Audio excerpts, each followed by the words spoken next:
Staffordshire's had a whole crop of flying saucers. Spots in the sky, lights in the sky, strange things.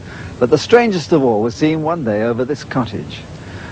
Mr. and Mrs. Rustenberg were living there, quietly, out in the country.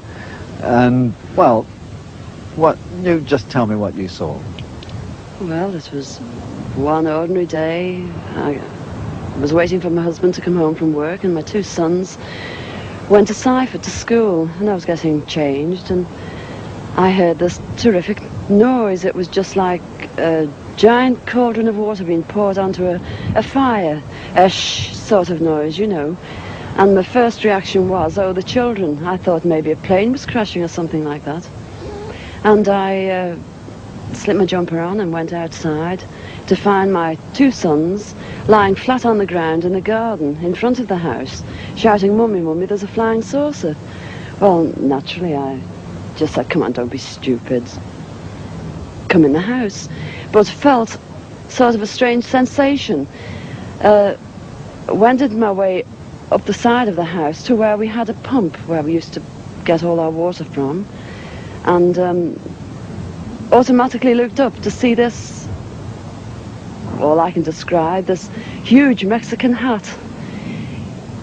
It was stationary, this thing, and it was bright silver in colour, and it had a dome.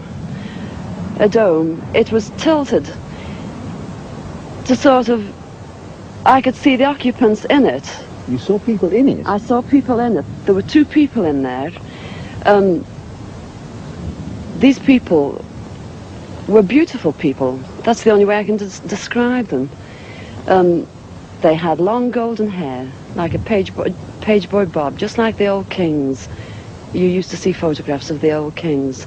And the colour of the hair was golden. Now, I was really... What were they dressed in? They had a sort of a polo neck jumper affair, like a ski top suit, in pale blue.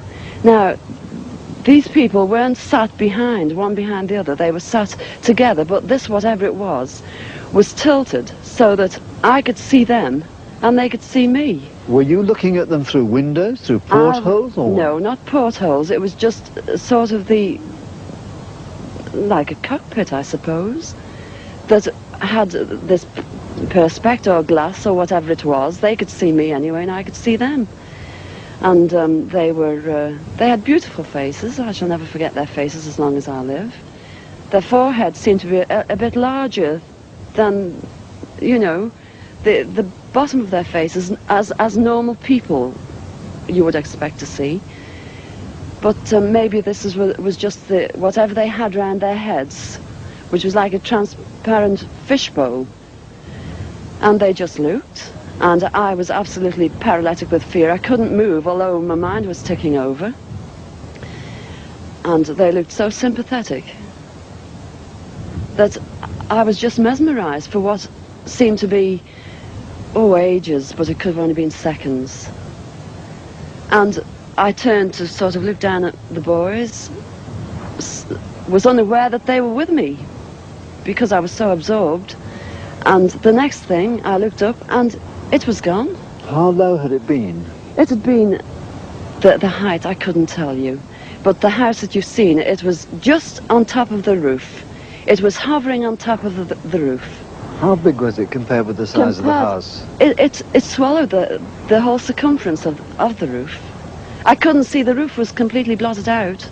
The chimneys I couldn't see. All I could see was this massive object that I described as like a Mexican hat without the bubbles. And then it flew away sideways or upwards? No, I didn't see. I just looked up and it had gone.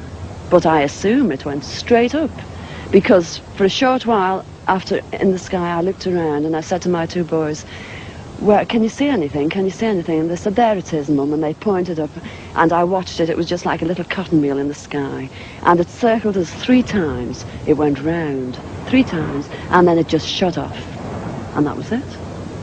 When I started to analyse myself afterwards, I feared that I might have had an hallucination, but then I knew I hadn't had, because my sons were so sure about what they'd seen and what I'd seen.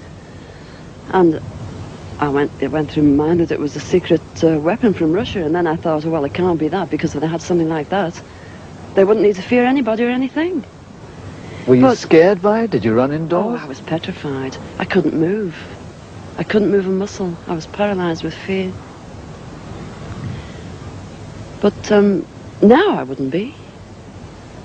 Because now, when I look back, you know, I think, what an amazing thing to have happened, and for me to have seen it. And when your husband came home, where were you?